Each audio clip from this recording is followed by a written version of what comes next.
Good morning, Yankee fans. Welcome to the Pinstripe Chronicles, where fans become family. I am Robinho, and I am joined here by DA, Donald.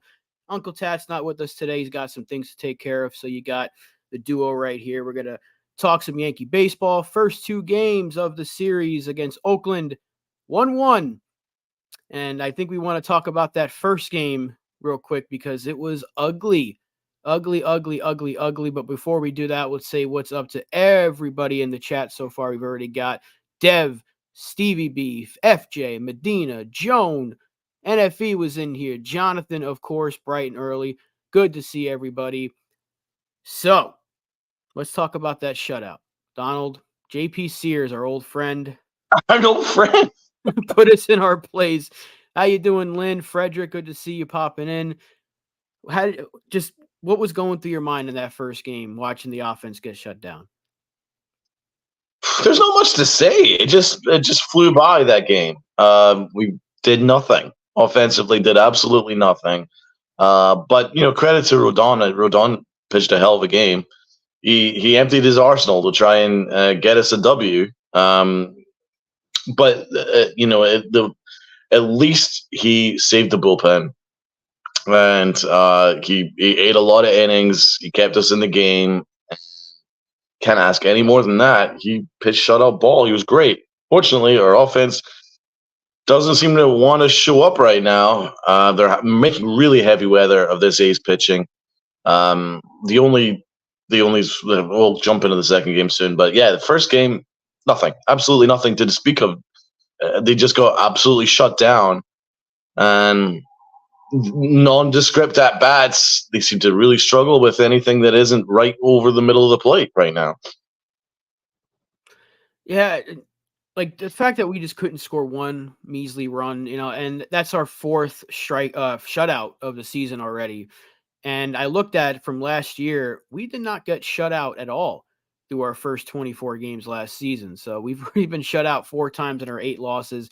And I get it, it's April, and what do you expect them to win every single game? No, but I also don't expect them to put up that bad of a day at the plate 4 times already this season, especially not against Oakland. That's a team that you should not be struggling, even in the win.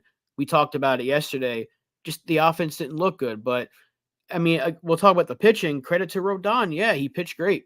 He gave us his best start, probably as a Yankee, and giving us length. The bullpen needed to be saved, and obviously it wasn't able to hold the game scoreless. But, again, we shouldn't be begging for them to keep the game at 0 against Oakland. But Rodon pitched well, and he gave us what we needed. Unfortunately, the offense couldn't back him up. And I'm starting to get a little worried about some of these guys that are struggling right now, because 24 games of a struggle is not something you're used to seeing from guys like Judge, Rizzo, Torres. Stanton, to a degree, he's been on and off, but these are key guys that are struggling to come up with any big hits. Up until last night, Rizzo wasn't doing anything. So yeah, that was an ugly game, and I was upset about it. I know people were out there like, "Oh, it's only April and you can't win them all," but getting shut out by Oakland, that's just never okay. Especially at home. Yeah. Like, you could give them a semi pass if it's like at the end of a long road trip in California and in front of an empty stadium. Okay, maybe I'll give you that. That's maybe a pass, but not game one of a new series at home, Yankee Stadium, where fans are ready to get rolling behind this team. Just give them something to yell about, and they will yell. And they didn't show, and I find that unacceptable. It is unacceptable. You can't get shut out at home. I don't care when it is, April, March, February, January. You can't get shut out against the A's. Never. Yeah. Pretty rough. What's up to Jake, Damien, both popping in there? I see you guys. Good to see you on this great Wednesday morning. But that was a quick game the other day. At the very least, it kind of went by very quickly, so we don't really have to worry about it too much, because they did bounce back yesterday and get the W. 4-run first inning and then nothing after that. But luckily for us, the pitching was able to hold Oakland to below Shocked. 4. Shocked. And yeah, shocked. And they came away with the W. So Game 2 was a lot more fun, I would say, because they were able to score at least. But after that, the next 8 or 7 innings were back to more of the same. And yeah, we were talking about that yesterday. After that first inning, Blackburn was right back to just dealing.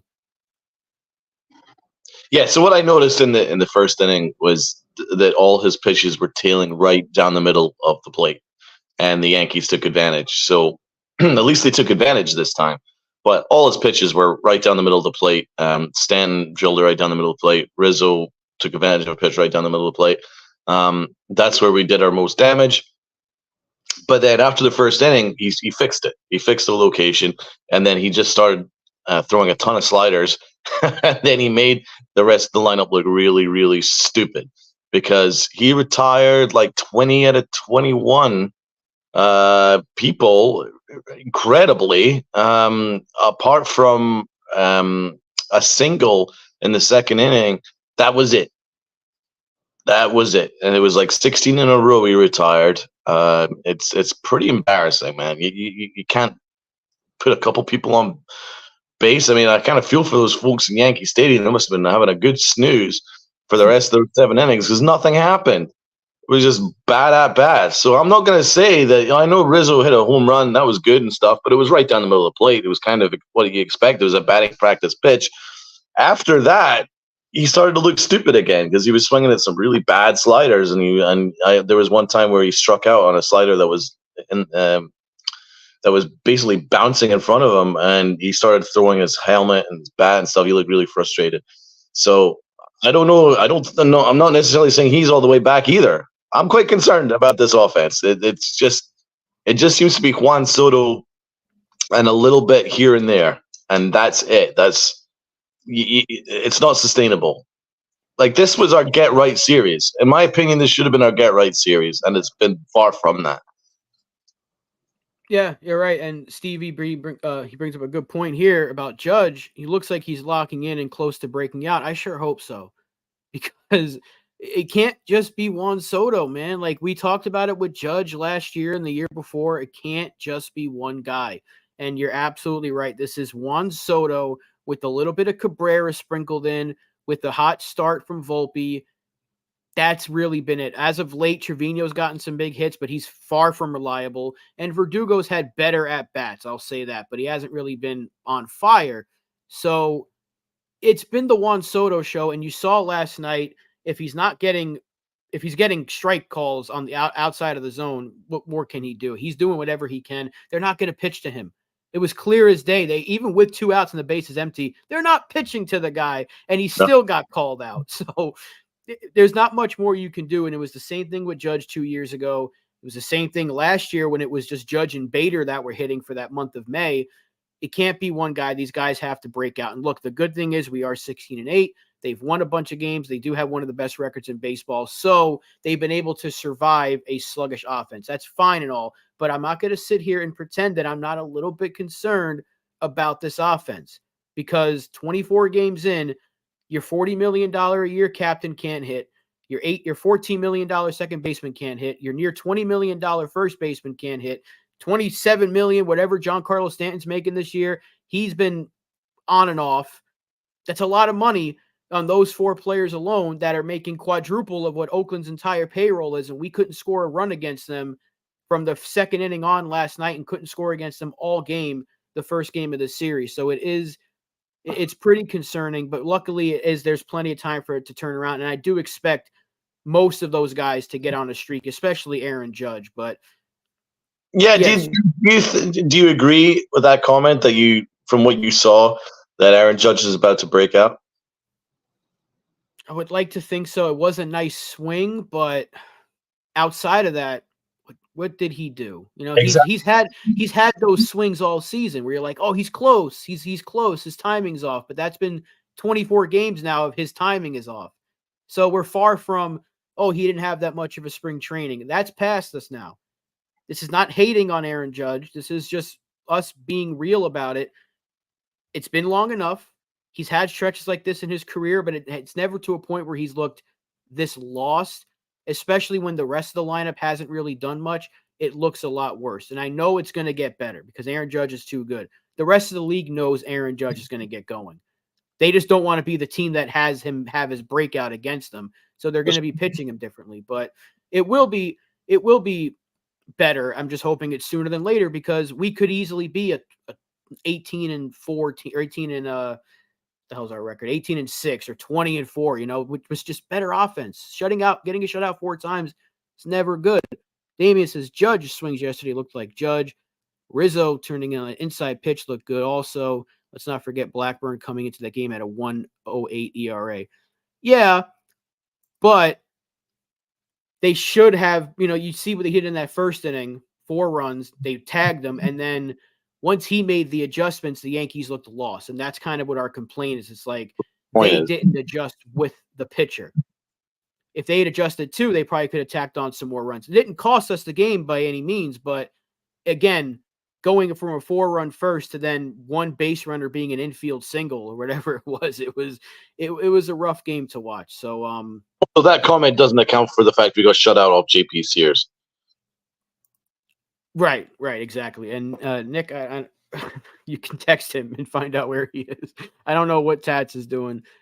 Jake brings up a point here about DJ.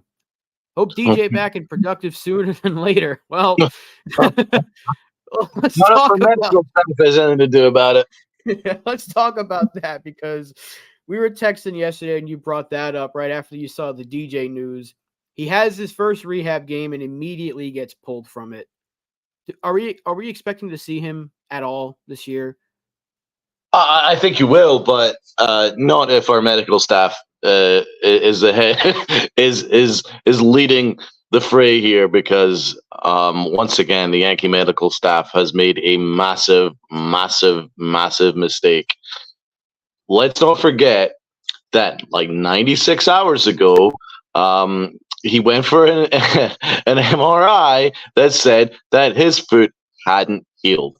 And the Yankees medical staff, in their infinite knowledge and their infinite wisdom, decided, you know what? You'll be fine a couple days. That just means that you'll be fine a couple days. And what happened? Immediately gets pulled from his rehab assignment. It's embarrassing. It's as John Boy put a tweet saying that it's a little bit like Greg Bird, and it's similar. It's frustrating why they did that. Like, I mean, I made a joke in my tweet that it was kind of like, do they think he's like a Marvel superhero where he has magic regeneration skills where he can just heal instantly? Like fucking Spider-Man, like fucking Venom. Like, what the fuck do you think is going to happen in 3 days? You couldn't even get a foot delivery. If I delivered my foot to him by UPS, it wouldn't get there in 3 days. What do you think is going to fucking heal in 3 fucking days? That's so stupid. So I don't even blame DJ LeMahieu. I know people are going to be like, oh, DJ sucks. DJ should retire. What the fuck? It's not his fault. The Yankee medical staff rushed him. They should have taken it and given it at least a week. Give me at least a week. So I'm frustrated, man. I'm frustrated. That's so stupid. Stupid. Yeah. And what's up to D-Rod? See you popping in there. Good to see you as always. Dev says the Yankees have a joke medical team. Well, yeah, that's been the case for years now. They rushed Stanton back last year, and look what it did for him. He was a shell of himself. It's really, really bad because it's every single year. And you bring up John Boy's tweet about Greg Bird. How long ago was that? Greg Bird, these injuries were occurring, 7-8 years ago? So it's been an ongoing thing for almost a decade now of this medical staff just constantly rushing players back, not knowing what to diagnose them with. It's either Boone will say, oh, he's close, and then next thing you know, he's gone for another week. DJ LeMahieu has had this problem with his foot for a while, and going back to the spring, and here he is now, 1 rehab game in after they had to push it back, and he gets pulled out of it. It was really, I don't get it. I really don't get it. And the Yankees seem to think that everything is okay with this medical team because last year it was the same issue with Rizzo. They couldn't diagnose a concussion. Now, he didn't do them any favors by telling them he had symptoms, but Trevino's injury, they didn't think to look at the fact that this guy that usually is really good with his defense behind the plate and his arm, all of a sudden he can't throw. Oh, guess what? He's got a wrist injury. Like, this happens all the time where this team is misdiagnosing injuries or they're rushing players back, and it's becoming an issue every year because guess what? We could really use DJ LeMahieu right now. Yep. We could really use him. We have Birdie hurt. Peraza's hurt. I fear for the day that they feel like he's ready to come back because they'll probably misdiagnose that. This is a problem. And the Yankees don't seem to think it's a problem because this is a guy that is supposed to be one of our top hitters. He's supposed to be at the top of the order. And we can't even get him on the field because they don't know when to bring him back and when not to bring him back. So it really is a problem. Joan says, and I'm hoping this is right, supposedly starting a rehab assignment next week for Birdie. Yeah, we need the bat and we need the glove because this infield defense and the fact that Glaber's not doing much of anything is a problem. Damian says some of this is also on DJ equally with this dumbass medical staff. DJ was adamant on being ready. The staff has to protect players from themselves. Yeah, I mean, it's easy to blame the staff, but if the player says I'm good to go and they're like, okay, we trust you, but do a further look. Let's take a look again. You say you're okay, but let's look again and see if you're okay. That's a problem when this constantly happens. And what was the rush, bro? We're in April. The season started like 3 weeks ago. Like, what is the rush? Why do they need to rush this? DJ wants to be on the field. So, of course he wants to be on the field. That's why I don't really blame him. He wants to be on the field. He wants to play. He's a guy that's desperate to play every single day, right? He's a prideful dude, multiple all-star, and just a fantastic hitter when he's ready to go. And he's one of the leaders of the locker room. Of course he wants to be on there. It's on the medical staff to protect him from himself and not rush this situation. There was no need for him to be rushed through to be ready for the Orioles series or be ready for Milwaukee. I mean, there was really no reason for this at all. None. Zero reason for this. Like, I mean, we're playing the A's at home. Give me a break. There's no need to rush this. What's the worst that happens? You wait a week, right? And then have them ready for the end of maybe start of May. Like there's no difference. Like what difference does that make? I don't know what the thinking was, what the rationale was behind this. But now they've set themselves back. So now you can extend it. Now we don't know. It's just bad. It's bad all the way around. It really is. It's really poor work, and it just casts my mind back to the fact that the way they misdiagnosed Rizzo for so long. I mean, again, that's on the medical staff. I mean, and it was on the Yankees to look into this with. Without rose-tinted glasses and take a step back and say, why is this guy batting 100 and missing routine pitches right down the middle of the plate? Maybe there's something that we need to investigate more. But they weren't doing it. So, I mean, that's on the Yankees, man. Like, it's just bad. You can't do that to DJ LeMahieu. That's just stupid. Wait a week. If you get told by the doctor saying that it hasn't healed, then what are they doing sending him out on a rehab assignment? That is just unacceptable. I don't care what excuse. There's no excuse for that. No, even if it was one of us that hurt our foot or something at work and they were like, hey, stay off it for a week. We're not going to be like in 2 days, I feel fine, I'm going back to work. Yeah. We would want to, but you're going to listen to what the doctors have to say. And I just wish that the Yankee doctors would do a better job of that. And Nicky, there's nothing to do with us. I mean, don't blame the fans for the fact they're rushing him back. The Yankees need a second baseman or a third baseman right now because they can use the help defensively and with the bat. It ain't our fault. It's the Yankees' fault for these guys not producing very well. See, he made Donald throw his bottle. It's just a bad take, and it's also totally wrong. Like, no organization would ever base their decisions on what the fans would want.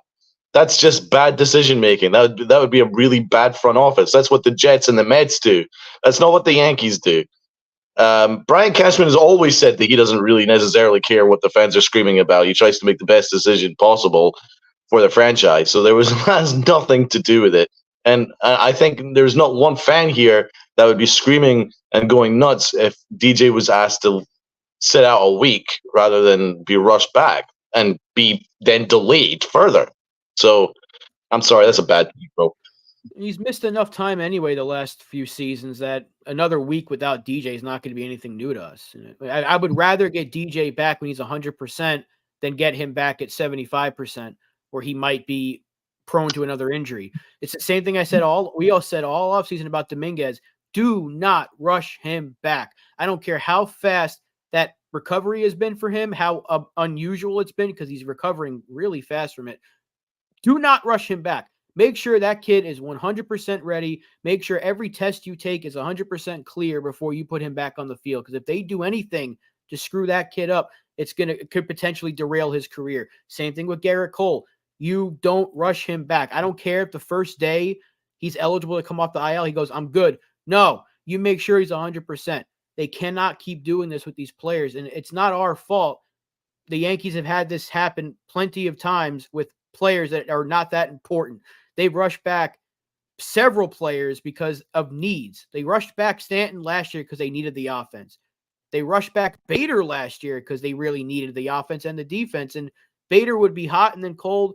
They do this all the time. It is a problem. Yeah, and Frederick, at least 2 more weeks for DJ.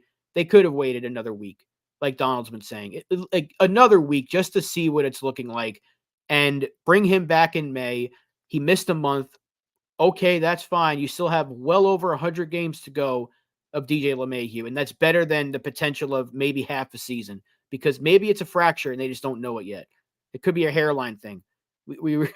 I really don't know what it is, but it's troubling that he got pulled out so quickly. Joan, I hope they have Ben Rice playing first. Rob, you nailed it the first thing right there. They do it because of needs. It's nothing to do with the fan base. It's nothing to do with the individual player, so I don't blame the individual player. It's on needs. The Yankees needed to have DJ back because Gleyber Torres can't hit, and they don't really have a good backup infielder right now, with Birdie being hurt as well. So they tried to rush it through. That's what it's down to. And that's on the Yankees, man. Like they didn't have anyone in the system that can jump in, that could do a good job. They got rid of Kevin Smith quicker than if it was the dude from fucking Clerks. You know what I mean? So it's like that's on the Yankees, man. It's all based on needs, and I think that was partly why they closed their eyes and hoped for the best with Rizzo last year because they had no backup first baseman. So again, down to need. That's why they rushed it through. So it's a Yankee thing, man. It ain't nothing to do with the fans. Nikki then brings up here, disagrees. The higher ups hear everything, and Yankee fans are knowledgeable, passionate. Okay. They hate disappointing fans, not saying it's your fault, but just saying they want to win for you guys. Well, wouldn't it make more sense, though, for the Yankees to be like, hey, I think the fans would understand this more if we're going to give him an extra week. You say Yankees fans are knowledgeable and passionate. Well, I think every Yankee fan would agree that we'd rather wait a week till he's 100% than let's rush him back so he's good to go at the end of April instead of the first week of May. You know, we're talking about a difference of 7 days here. It's not like we're talking about a difference of 7 weeks. They could have easily pushed it or pushed him back a little bit, gave him an extra week of rest, and see what he's looking like. That's the point that Donald was making. That's the point that I agree with. I don't think it has anything to do with them. They want to please the fans because I don't think there's anyone that's like on their hands and knees begging, activate DJ now because we know he's hurt. Yeah. And what's a hurt DJ LeMahieu going to do for this team that we already haven't seen? Like he's going to be doing the same thing that Torres is. Can't hit. If he's got a bad foot, we're not going to see much of DJ LeMahieu's bat anyway. So I don't think anyone wants to see him rush back. That's the point that we're making. You do the rushing, and it's not ideal, but you do the rushing in like August, September if you're in a pennant race and you're trying to win the division. That I can semi understand. Not in April. Not in April. Yeah. And Jones says if they listened to the fans, Bauer wouldn't have been in the out. Yeah, and Florial would have been called up. Peraza would have been up a lot sooner. Wells would have been up a lot sooner. They would have cut Josh Donaldson and Aaron Hicks before the season started last year. So if they listened to the fans, they would have done a lot more than they did last season. So that kind of puts that argument to rest right there. Jacob popping in, he said he didn't know you were at the event Saturday. Jacob was there too. Oh, where were you sitting, man? We'll find out. So, Rob, I mean, we did come up with a W. There was a couple of positive things. Even though I'm kind of pissed at the medical staff, we'll think of some stuff that's positive. At least we won a game. What were your takeaways from the win in game 2? It was probably the best first inning we've had in a while. That's true. First inning was fun. And then the rest of the game was kind of just don't blow it because Stroman wasn't great, but he wasn't terrible either. He did have 9 strikeouts, which is like almost, I think, a career high or matched a career high for him. So he did have some good stuff. He gave a couple of runs up, but overall he did his job. The bullpen held it down, though. I'm really impressed with the bullpen. Marinaccio came and gave us a good inning. What was it, 2/3? And Clay Holmes, man, he got some help from the umpire, but then again, the umpires stink anyway. But Clay Holmes probably had his best inning of the season. So, hey, a W is a W. Clay Holmes was excellent. And it was actually some really smart pitching. And just kept it on the margins of the zone.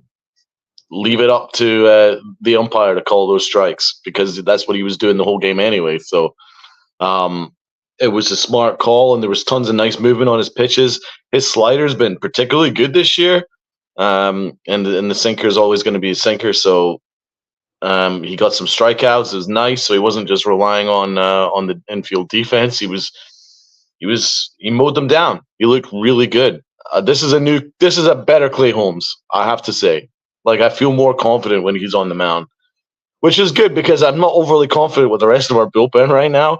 So I'm actually quite relieved when he's on the mound these days because I'm like, right, there's a better than 90% chance that we're going to get through this inning unscathed because I think low key our bullpen's a little bit of a concern right now. So I'm happy that Clay Holmes did his job. He was great. Apart from 1 or 2 arms, our bullpen probably needs a little bit of work. I thought that we got a little bit away with it with Santana on the mound. 2 deep fly balls that went 405 feet and it needed to go 406 feet for a home run and went 400 feet as well. The next one as well. That's like 805 feet combined of outs. Now, if that was in any rest of the ballpark, those are home runs and the Yankees lose. So, or at least it would have been tied. So, I'm not sure. I'm not sure on Santana because Santana basically almost blew the game the last time as well. So, I'm not overly feeling him. Caleb Ferguson actually had a good redemption outing this time. I'm very worried about him on the mound these days. So, he redeemed himself yesterday, but he's been terrible. Gonzalez, after my crediting him with a good outing the time before, blew the game in game 1 against the A's. He looked terrible. Couldn't get a single out. So there's a few things to worry about there. Marinaccio looks better. I'll say that. Yeah. But yeah, it's kind of up and down. It's not been disastrous, but it's a little up and down.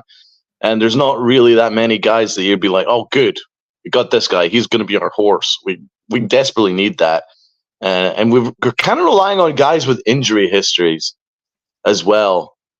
And that's usually something that's going to be a concern moving forward. Yeah, and I mean, I know we have some injured guys right now. Like if Efros and Trevino were healthy, we'd see them. Tommy Canely, Nick Birdie getting hurt. He was looking really good before he went down. But I agree with Damian here. The Yankees need to start trusting some of our young arms. They have plenty of them. They got a lot of arms in that system right now that can come up and make an impact. Now, who do they get rid of? I mean, Luke Weaver's only making $2 million, so if he continues to struggle, they could swallow that and just let him go. It's not like you're going to be putting yourself in a financial bind for the season by cutting Luke Weaver. And Dennis Santana is a guy that could potentially get DFA'd if his struggles continue. So they have moves they can make. They have guys they can call up. Edgar Barclay is a player that I would love for them to call up at some point because he's a lefty who gets not really a strikeout guy per se, but it's kind of what the Yankees system is outside of guys like Neely and Watson. They're not going to get a ton of strikeouts from some of these guys. And that's kind of what they're building all throughout the system in their bullpen. So it'd be a little bit more of the same, but a change up of pace a little bit could help. And I also think a healthy Tommy Kahnle is really going to help this bullpen. Doesn't help that Loizaga got hurt as well because he was another guy that can get you those strikeouts. I really need him for sure, but I'm thinking Beater. I'm Yes. thinking he would be the guy to call up. Again, I know that they're stretching him out to be a starter, but he's already shown that he's going to be very good in the bullpen. So I think if we gave him a major role, I think he'd be excellent. He could eat a ton of innings and really help us moving forward. Because I think he's the one that really jumps out to me. What was the one outing that he had? 3 pitches out. Thank you very much. What more does he need to do? I thought that was a mistake at the time. I really did. I didn't understand the message that it sends. That he had 3 pitches, 3 outs, and then immediately send him down. It was a weird message. Like I think you should be rewarding people that already show it on the big league level. Reward them rather than send them down. I know what the intention was to stretch him out to be a starter, but in that case, why did you put him on the roster in the first place? Yeah. You know what I mean? If you already told him, hey, congratulations, dude, you made it to the show. And then he repays the Yankees by giving us a perfect inning. And then the next conversation is, I don't want you to feel too good about yourself right now, man, because you're getting sent down tomorrow.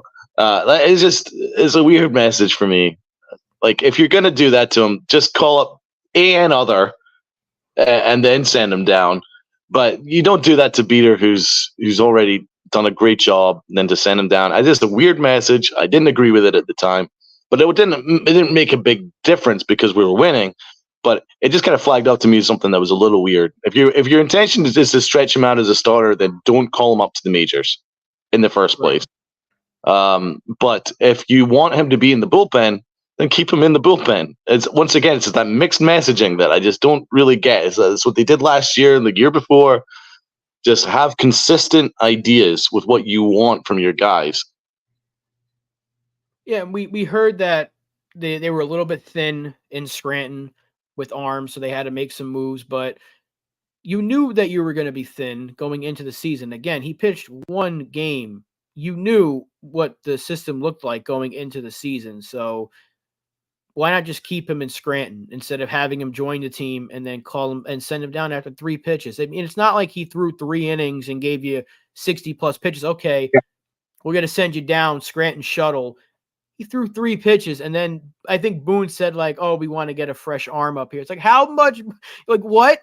He could throw another 30 in the next inning if he needed to. Like, you're telling me he's not fresh after 3 pitches? He probably threw more warm-up pitches. He definitely threw more warm-up pitches than he did in the actual innings. So that made no sense. I really didn't like to see it. I know what their intentions are with him, but you have him join the team. You talk him up. He's going to be a real weapon for us. And then 3 pitches later, he's back in Scranton. He's pitching well. We haven't seen him yet. I think we need to get his arm back up here sooner than later because we can use innings. Outside of Weaver, we don't really have a multi-inning guy because Ian Hamilton's starting to struggle in that role. And that's becoming a little bit concerning. So I always thought Beater was the perfect guy to replace Michael King. I don't think Beater has the arsenal to be a good starter, not like a Luis Heel does and even a Will Warren. I think Beater's the guy that's best suited for the bullpen. But why call him up in that role if you're not going to use him in that role? You know, you have other guys that can be a starter. Cody Poteet, who should be here, by the way, too. He should be back up. You have guys that can be starters. Why not use the kid that you got for Joey Gallo and give him a role immediately? Say, hey, you earned it in the spring. This is going to be your role. Give us 2, maybe 3 innings out of the pen and run with it. but there's other guys as well. Yoendrys Gomes is the name that they've been stretching out as a starter, even though he pitched out of the bullpen last year. He gave us a couple of outings. So I don't know what they're doing, but they do have arms in the system that could come up right now and replace some of these guys with bloated ERAs. At least one. I think Santana is probably the first one that's going to go when they make a move, but they do have options, which is a good thing. Cody Morris is another player as well. We haven't even seen him yet, I don't think, and they called him up like 3 days ago. Yeah. Let's not forget this is our all-in year. You got Juan Soto for one guaranteed year. The priority for me is the major league team. When you make moves for a Juan Soto and a Marcus Stroman, and you go all in to make this a team that are trying to win a World Series, my priority is not our AAA Scranton starting rotation, right? Not when you're going all in. Okay, so if it's all hands on deck, I'm sorry, it's all hands on deck. So that's the messaging. I'm just going consistently with the messaging, right? The messaging is we're going all in. So in that case, you might need to sacrifice some guys that you would rather have and rather have starting in Scranton, and might have to sacrifice and have them be innings eaters in the majors while we get this bullpen fixed and sorted. Especially when we got so many injuries. Got Efros down, got Canley down. Canley would be an automatic high leverage arm, but he's hurt. So I'm sorry, if you got guys that are available and can do the job, you do it. Poteet already showed it. Once again, like what's Weaver shown that Poteet hasn't so far? You know, Poteet came in, did a phenomenal job. I think he did a very good job out of the bullpen. Weaver, I know that he's Matt Blake's guy, but he's kind of looked pretty average to me. He's pretty mid to me. So, you know, I'm just going with the messaging. No, you're right. And Joan brings up a great point about the service time. Is that what it is? Are they just really that concerned with an extra year that, hey, we're going to send you down after 3 pitches? Like, why have him make the team? That's my big issue with it, is why have him make the team when you could have just DFA'd somebody and given that job to Santana out of the spring? You're like, why didn't you just do that? And when Santana struggles, okay, now you have Beater. I mean, I know they can do it right now, but just we talk about optics all the time and how things look to the outside people on the outside looking in, or the fans' perspective. You give that kid a shot, makes the team, he feels good, and now he's used because they're thin in the system. Like, the whole point of you being there is to make it out of the system and get to the major leagues. And you did that. He accomplished that. He pitched really well after the trade, pitched great last year, had a fantastic spring, earned his spot, and then he's back in Scranton. So, I mean, they should call him up. I don't know when they will do it, but it should be sooner than later, because they need it, because they have a couple of arms that really are struggling right now. Ferguson's not going to go anywhere, but Santana and Weaver are 2 guys, and Cody Morris. Those are 3 players that could easily be sent down / DFA'd, and you can call up some of these other arms and make the bullpen just a little bit better. Agreed. I agree. I think they need to do that, man. Now, what about the umpire yesterday? What about the umpire in game 1 throwing out Aaron Boone? Let's talk about that. I want to know what that fan was thinking, because that dude was in frame the entire time that Boone is screaming that it wasn't him. It was someone from the crowd. And the guy in blue that said it's kind of sitting there like, oh, shit. He was like, oh, that was my fault. Because if he would have said something, they would have kicked him out of the stadium, or he would have gotten ejected. We have seen umpires eject fans before.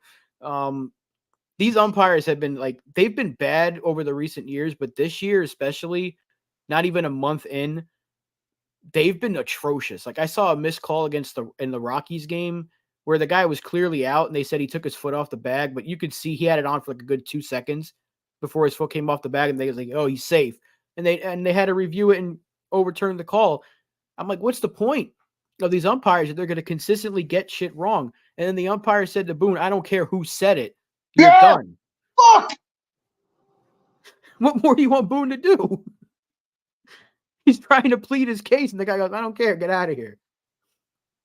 I don't care who said it. And what about his excuse afterwards, where he owned it but didn't own it?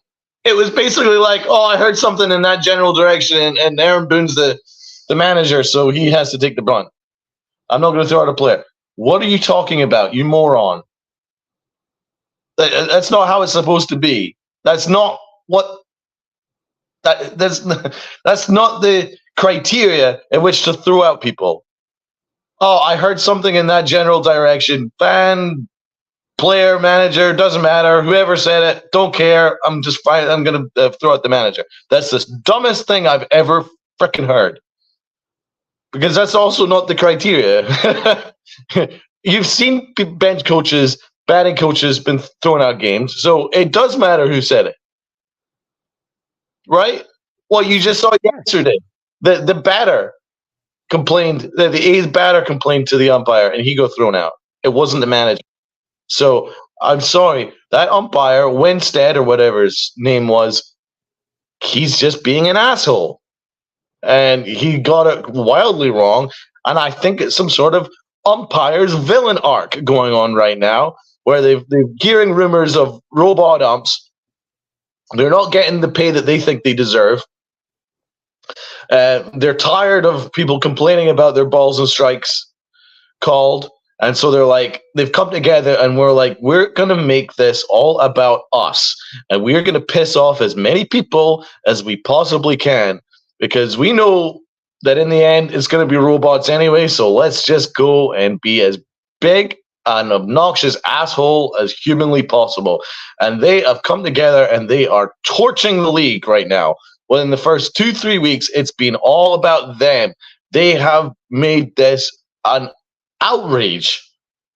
Like Hernandez, what he did to Heel was unbelievable. It was embarrassing. A kid, a young guy, a rookie, and he was just making all about him. I kind of wish that Boone was a little bit more demonstrative at that time, because he needed to protect his pitcher there, because he was getting targeted and it wasn't fair, right? And Hernandez has been doing it all around the league all year. I've only said all year. All April has been all about him, and he's blown so many calls it's outrageous.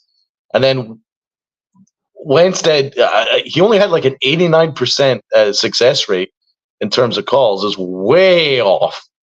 He got so many calls wrong.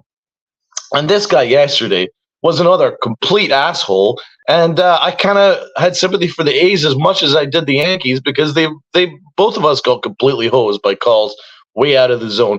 Soto, there was not one single pitch was a strike. 7-pitch walk, and he struck out. And exactly, and not one pitch was a strike. It was all balls, and he got struck out. That was embarrassing. Again, if I was Aaron Boone, if you're going to get thrown out, I'd get thrown out over that, because that is a disgrace, an absolute disgrace. I'm getting sick of it, man. Like, what are you supposed to do? What are you supposed to do as Juan Soto? What are you supposed to do as a manager? You know, you get thrown out because you didn't say anything. Well, fuck it. If I'm going to get thrown out for not saying anything, I'm going to cause mayhem. That's what I'm going to fucking do. I'm going to go full sweet Lupinella, and I'm not leaving the fucking field, right? I'm going to start spitting in the dirt, and I'm going to start kicking the dirt, and I'm going to start going face to face, chest to chest with the umpire. If I'm going to get thrown out, I'm going to get my money's worth, because that is a fucking joke. And the worst thing about it was these umpires have heard Aaron Boone. He's been ejected more than any other manager in the past few years, like by a wide margin. They know his voice by now. You tell me you couldn't tell that wasn't Aaron Boone yelling. You heard him yelling at you 2 seconds before, and he said, okay. And then you hear another voice screaming, and you go, you're done, Boone. Like, come on. You know, and this guy's voice. He wasn't even screaming. All he said was, come on, home plate. That was what the fan said. Come on, home plate. That's what got Boone ejected. He didn't call him the C word. He didn't call him an F in this, that, or the other. It was a guy that just went, come on, home plate. And that's That's what got Boone thrown out. That's the dumbest thing. It's just mind blowing. It really is. I think the umpires are colluding here. They're come together and they're being like, we're going to be obnoxious assholes. There's no other excuse for this. No, they're doing something because I've been saying it. Even if they get the robot umps, they're going to be taking all the blames off of them. They just kind of stand there and be like, "Hey, the machine said it was a strike. What do you want me to do, man? Challenge it if you don't like it." Then all of a sudden their egos go up because they're going to be like, "You guys miss us yet?" But for whatever reason, they're making this about themselves. And it was always just Angel Hernandez and a couple of other guys that would be assholes like Laz Diaz. But lately, it's just anybody. Any umpire on any given day is making this about themselves because they know the future is going to be robot umps. They know the future is going to be that challenge system and the automatic balls and strikes. The only thing they're going to really have control over is calling a fair or foul ball down the line. That's really it. Everything else is going to come from the system in New York, and they're going to get a review system, or if it's a strike, you're going to hear whatever in the earpiece go strike one, and the umpire is going to be like, that's it. They know the future is coming, and that's what the future is going to be, but making this about themselves and ruining the game every day, it seems, it's really annoying. And yeah, Joan, the integrity of the game is really, really bad. You're absolutely right. Also said the umps are just pissed. They were denied a raise. They would have to accept the possibility of being fired and said no. Yeah. I mean, they're mad. I get it. You want to raise, I understand that completely, but the fact that they still do have a job and there's no repercussions for what they're doing wrong, that's a problem because Angel Hernandez should not have a job in Major League Baseball. He's been doing this for years. There was a clip from like at least 15 years ago of like a guy that was singing "Take Me Out to the Ball Game" at Wrigley that called him out. And Angel Hernandez is kind of looking at him with a scowl on his face. This has been going on for too long. And he's continuously controlling the game. But now it's getting worse because all of his colleagues are doing the same thing. Like, well, if he can do it, we can do it. Because there's no repercussions for them. They have no consequences. So they're just like, fuck it. We're taking over. It's like, it's ridiculous. They really is. It's sad. Major League Baseball. That's what we need because it's not just the Yankees. So this is actually a league-wide concern. I've been paying attention. This has been going on all over the league, and it's been exacerbating, right? So we need Major League Baseball to make a statement saying the standard of umpiring has not been to our usual standard. Some sort of bullshit statement, and we're gonna get this tightened up for the rest of the year. Rest assured, and because something needs to be done, there needs to be some kind of repercussion because at the moment they're acting like they're above the rules, and it's shown. It's some real asshole syndrome going on right now, and I mean, throwing out 5 pitches in the game, throwing out Aaron Boone is the stupidest thing I ever heard. Over somebody shouting, "Come on, home plate." I mean, give me a break. What are we doing here? Are you that thin-skinned? And then Juan Soto getting struck out on 7 balls. So give me a break. And then again, in that 9th inning, I'm sorry, Clay Holmes, there was a bunch of pitches that were balls there that were called strikes. So it's on both sides. And then one of the A's batters got thrown out because he was just looking at the umpire like he was a fucking idiot. And I can't blame him. I'm sorry. This is a league-wide concern. It's not just me being a Yankee fan unhappy of Aaron Boone's treatment, but it's league-wide. This is a joke. Something needs to be done. Need to tighten up these strike zones, and they need to stop acting like they're above the law. Yeah, and until they actually do make something happen, I don't think they're going to do anything until they just bring in the robots and bring in the automatic strike zone. Because even with the challenge system, like Joan just brought up, you only get like I think 2. Like you can only challenge like a strike or 1 pitch per. Is it per inning? I'm not sure how it works, but you can't. It's not like you can challenge every single call because then that would just be like the game would never end. So you can only do that so many times. They still get calls wrong anyway with the challenge system. So it's not like the umpires are always right. Even when they get a challenge call and you see the review, they still don't make the right call sometimes, and that comes from Yeah. New York.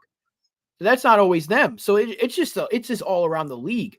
Whoever's running the replay system, whoever is running the umpires, whatever the hell they are, the union, it's all bad. It really is, and it's a shame because referees and all that they ruin the game in every sport. But it just seems like recently the fact that we're 20 some odd games in and we're already having these conversations about umpires is alarming because you can expect it's going to get a lot worse throughout the year, a whole lot worse.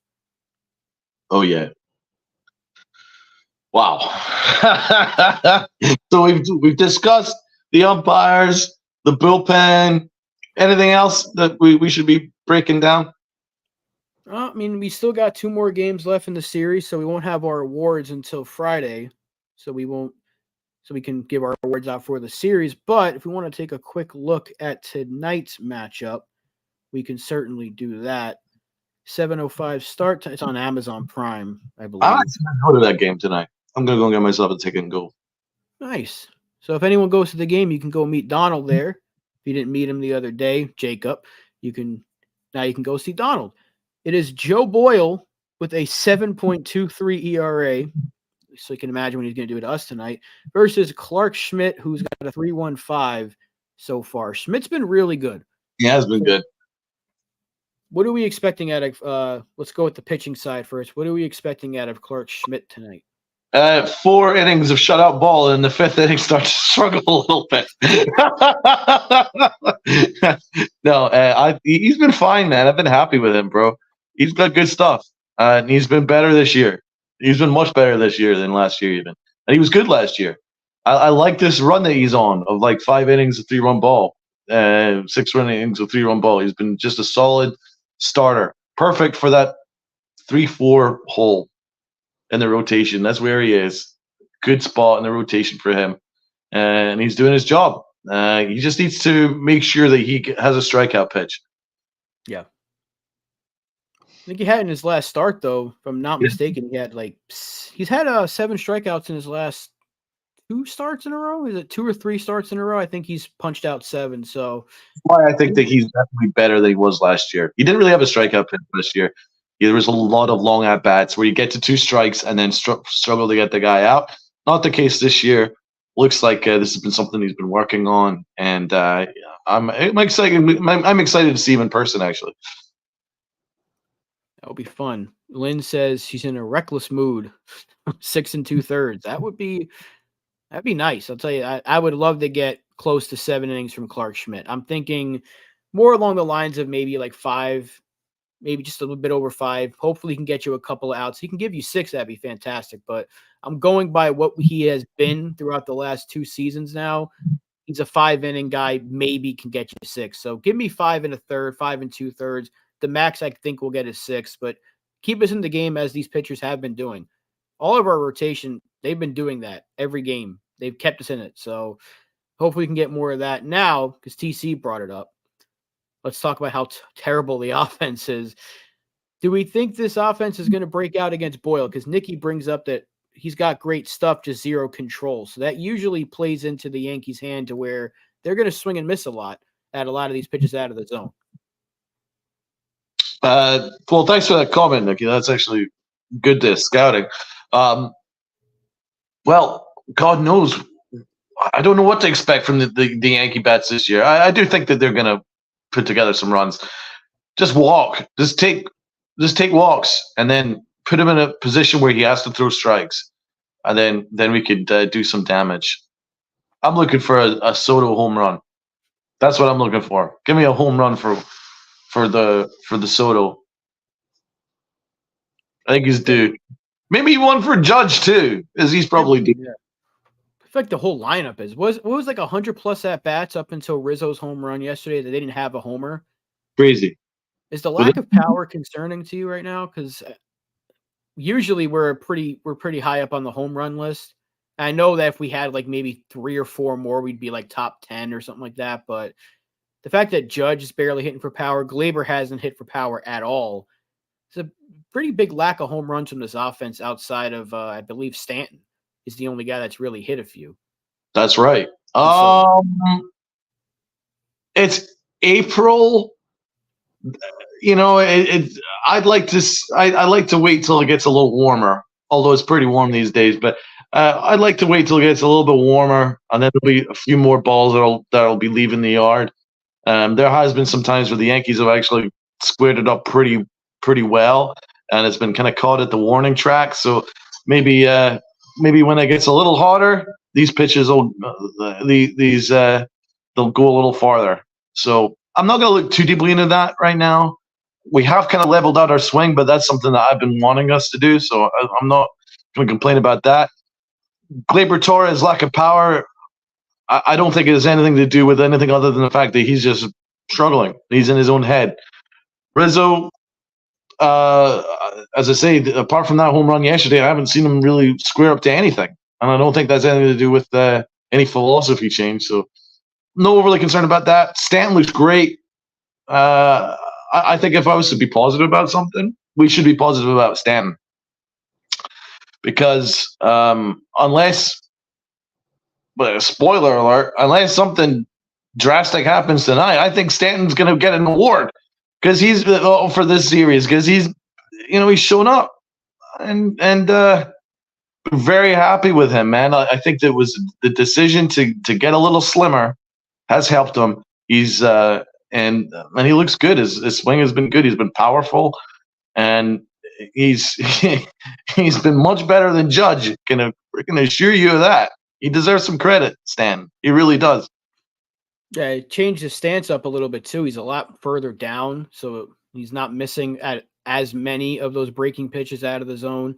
It's always a good sign. I'm glad he's made the adjustments because he was probably hearing the chatter about his career is done, things like that. The Yankees should cut him or bat him eighth, trade him, even though they're not going to do that.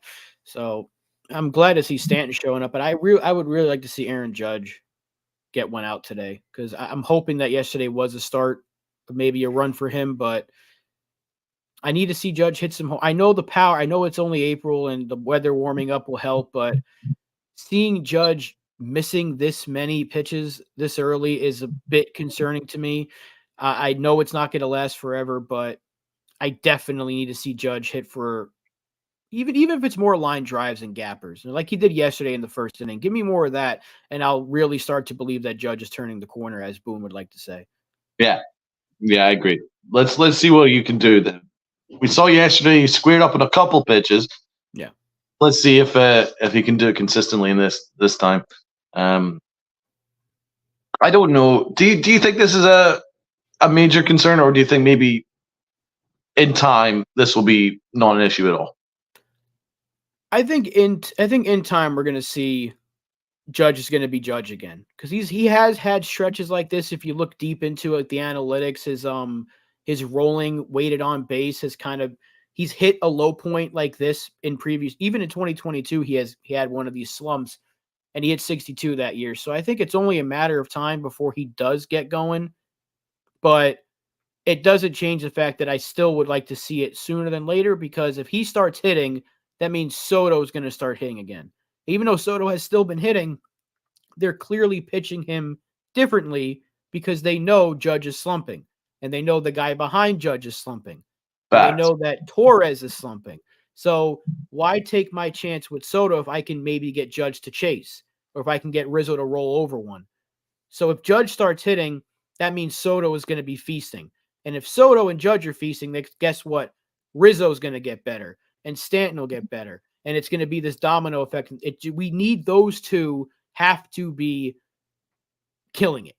Judge has to get going because it's going to make everybody better. Just like Soto's presence has already made a few people better. And I think once that happens, this whole lineup is going to transform into what we thought it was going to be. And what we saw a glimpse of the first week or so, this lineup looked fantastic. But over the last maybe 11 or so games, it has been pretty sluggish watching these guys. I do agree with the move that they made yesterday, putting Stanton in the cleanup hole. I think Stanton needs to be in the cleanup hole right now because Rizzo I wouldn't put him in the cleanup hole. I know a lefty-righty matchup and all that stuff. Forget that.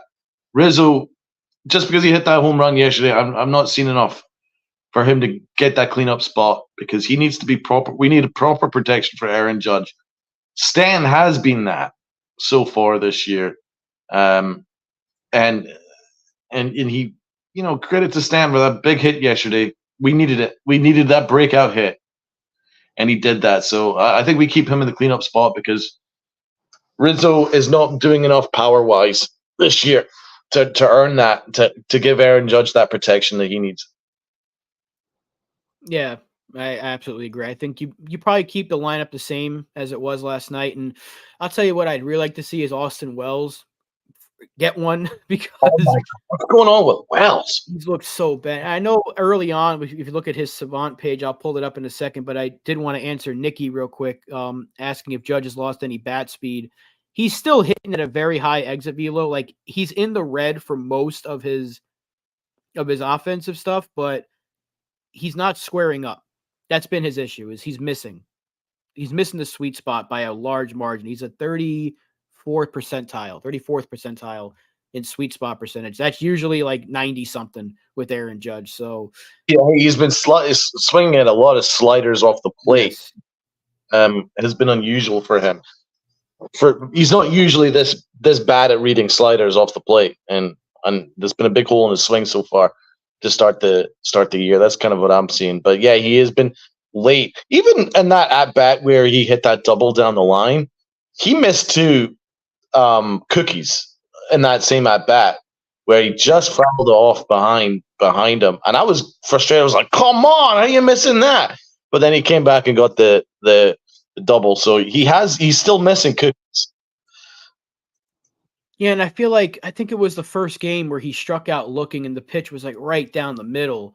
Yeah. And I'm thinking, like, dude, he's usually taking that 450. So I don't know if maybe he's just in his head, or I don't know. I don't know what it is. And I know they brought this up the other day, that Talking Jake brought it up. He's standing so far off the plate. Maybe needs to move in a little bit. That would help him against those breaking pitches out of the zone. Yeah. But maybe try something, because I'm hoping that it's just the thing, like Nikki said, the barrel rate being down, that's going to come back. Yeah, I agree with that. I still would like to see it sooner than later because, like I said, the domino effect, everything will be better. But I did. I had the misfortune of watching a little bit of the A's broadcast yesterday because, incredibly, there's a blackout restriction while I'm here watching MLB TV. So the A's broadcaster said that they were watching Aaron Judge's batting practice and they were blown away by it. So maybe that's something to be positive about moving forward. They said his batting practice was just absolutely mind blowing. So from the opposition's broadcast standpoint, maybe he's not that far away. Yeah, I hope that's the case, because again, he's too good. He's too good. Acevedo says Verdugo should be leading off. Verdugo, Judge, Soto, Stanton, Rizzo, etc. Volpe need to be moved back and take the pressure off the leadoff. I think you can't do that now, because I thought it was too early. Yeah, I know. I thought it was too early to switch him, but now I don't think you can, because you've already put him there and you've played him there for like 11 plus games. He's already had more games lead off than he did not lead off. I don't think you can do that now, because that might screw him up even more. It's a damn good point, though. Verdugo is someone that is used to being in the leadoff spot. And Verdugo's at bats have been good. I've actually been all right with Verdugo. Some of the results haven't been there, but for me, he's been there. I've been very happy with him. But Wells, he's on an 0 for 23 streak. Am I right? Yeah. Yeah, his overall numbers, he's hitting 86 with an OPS of 347. He hasn't had that many at bats to, like, even Baseball Savant doesn't qualify him necessarily for their rankings, but he's got a lot of red, but he's not hitting the ball very hard. That's his big issue. His average exit velocity is 85 miles an hour, which is very low. His hard hit percentage is low. His whiff percentage is kind of mid. Everything is red except for the exit velo and the hard hit percentage. So he's not hitting it very hard, but his expected batting average and his expected on base, they're up there. In this expecting slugging is up there too. So is he getting unlucky or is his timing off? And I know Joan brings up a point. Nelson on the broadcast, like he hasn't had that many at bats, so he can't adjust. Do you play him more if he's struggling? That's the point I've been bringing it up all week is do you keep playing him knowing that he's struggling and Trevino's actually hitting? Yeah, we're kind of in a tough spot here because we're actually wanting to develop Wells. But is he going to develop being a part-time catcher at the big league level? It might be a case where he'd actually benefit from getting everyday at-bats down in AAA to get this swing fixed because, the 0 for 23 run is not going to help anyone. And also, he's not actually caught particularly well. He let a he struggled yesterday defensively with a pass ball. I thought it was a pass ball anyway. Ball went past him. So he's kind of struggled defensively. And he's got a poor arm to second base. So I think that he'd actually probably benefit. And if this continues let's give it another couple of games and he's still hitless and there's still no prospect of it coming back, I think that maybe AAA would benefit him. But we traded Rortvedt. So what would we do in that instance? Would we call up Rice? I was actually talking about this on a Twitter space the other night with NFE and Dane. And we were all kind of like thinking, who do you call up? Because they don't usually send someone from AA to the majors. Right. So Ben Rice would have to get at least like a week or so at AAA before they called him up. The same thing they did with Dominguez.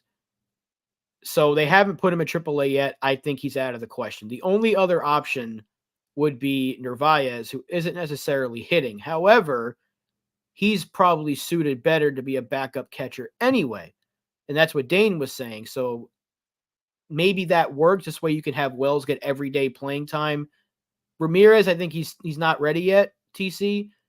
He's the youngest one of the group, but he's probably the guy with the most upside. He's killing it right now in Somerset. So that's a good sign. I think they should get Rice in AAA, though. Even if it's for just a week and a half or 2 weeks, let him get some swings in AAA. He's already done more than he can in AA. He's already shown he can hit AA pitching. So give him a week and a half in AAA, and if he's mashing, get him up here. And maybe if you send Wells down and work on that swing a little bit, that can help. But at the same time, he's already done that. He already hit AA and AAA pitching well enough to where he got the call, and he's already shown that he can hit major league pitching. We saw it last year. We saw it this spring, and we're seeing glimpses of it. I think they need to just play him more. But again, Trevino is actually hitting lately, so that's why I don't think they're going to actually do that. But the only way to develop a player is you play him. So they are in a tough spot there. I agree with Narvaez because I actually thought Narvaez actually played very well in spring. I think it's a good point from Dane that maybe he would actually be more suited to a backup catcher role. It just looks like Wells, he needs a long run of at bats. We can't guarantee that to him because he's not performing. But I think our catching is an issue because they're running like mad on us. They're not afraid of our catcher's arms. So there's a lot of they're basically guaranteed an extra base, and I've not been overly happy with Trevino's catching, and I've not been happy with Wells catching either. And offensively, Trevino has at least shown up where Wells can't do anything. So it is something that maybe the catching depth wasn't as strong as the Yankees kept telling us going into the year. They were saying, "Oh, this is one of the best catching duos we've got," and I'm thinking, well, we need consistent hitting. But I do like Wells, and I'm not ready to give up on him because I think he's one of our better prospects, and it is, it's very possible it's just a sophomore slump. So maybe consistent at bats, get his timing up, get his confidence up, and then once he's back feeling confident, you call him back up to the majors. and give him that run, because there's no case of me giving up on him. I'm just trying to think of what's best for him and what's best for us, considering, remember, this is our all-in year, and we can't allow passengers, no matter what month we're in. The thing is, last year we saw this with him too. When he got called up, he barely hit, and then he was hitting like the last 2 or 3 weeks. So again, the only way you're gonna get this kid to develop into what you want and think what he should be is to play him. Again, if Trevino was not hitting, I wouldn't be saying, "Oh, but you have to start Trevino." That's the only thing, because right now Trevino is your better catcher offensively. Defensively, they both been pretty bad. I think framing wise, Wells has been really good, but everything else, he's missing some block balls. So I would like to see Wells get as much playing time as possible, but until he starts to hit, you're going to see Trevino more. And that's the only point that I'm making. But I do agree that Wells should be the one that gets the majority of that bats, because Trevino probably won't be here past next year. Wells is supposed to be your catcher of the future. Or should he be? Yeah. So that's the kind of the conundrum you're in right there. And consistent is the word for Wells, Ambrose says. So he's right. And Cabrera as well. With Cabrera facing lefties every so often, how is he supposed to get better? Maybe just have him play from the left side every day, which, again, he looks better over there anyway. Fritz Art Vandelay Walter says, what's going on? Good to see you. Popping here towards the end of the show. Nikki, don't kill me for saying this. Bat Judge, leadoff, and Soto too. No. I won't kill you for saying it, but I will tell you that I don't agree with it at all.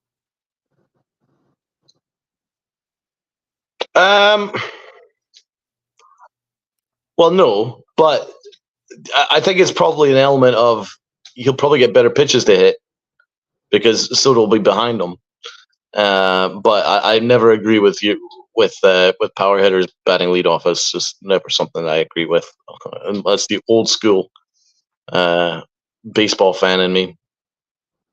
Yeah, I'd flip Judge back to the 2 spot and Soto the 3 before I bat Judge leadoff again. The only reason they did that is because he was chasing the home run record. I would too. Even though I think I'm quite happy with where it is at the moment. It's just really down to Judge hitting, but I would do that before I would consider Judge leading off. Yeah. Stevie B, before we pop out, let's see what he has to say.